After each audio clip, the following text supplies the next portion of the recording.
Do you need to count your calories to lose weight? Absolutely not. However, calorie counting and using something like MyFitnessPal can be a very effective tool to manage your intake and induce weight loss.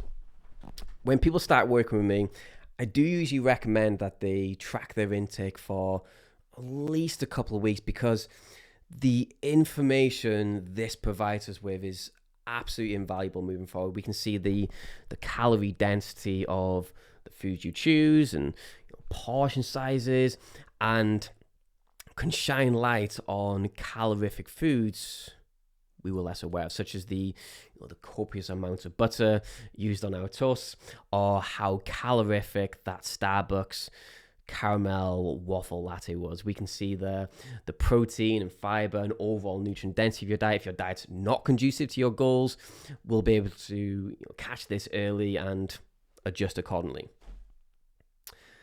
For example, suppose we find that on most days that Starbucks caramel waffle latte takes you out of a deficit and more into maintenance or surplus calories.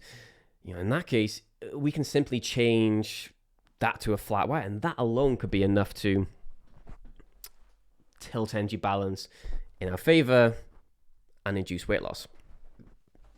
If after a couple of weeks of tracking, you'd like to continue tracking because you find it's the easiest way for you to manage your intake, then happy days. If not, you might find it's more of a tool to use when and if needed. Personally, I use it when I make big changes to my goals or intake. For example, post-Christmas, I decided to do a mini cut, so a short period in a deficit.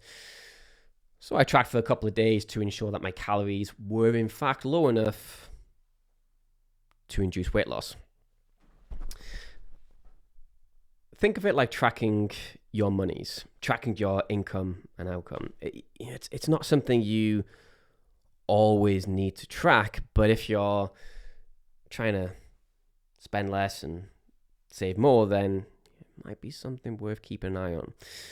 Calorie counting is not the be all and end all. It is simply a tool which should be among other tools, can aid in your weight loss and body composition endeavors. Calorie counting, it is not the reason we lose weight. The reason and the principle is the energy deficit. Counting calories is simply a method to help abide by that principle. It's not without its flaws or inaccuracies. It's not an infallible tool, but it's an effective one. If you're trying to lose weight and the scales aren't budging, then maybe jump back into tracking for a few days or a week, to see the averages and find out where those extra calories are creeping in from. My money's on the caramel waffle latte.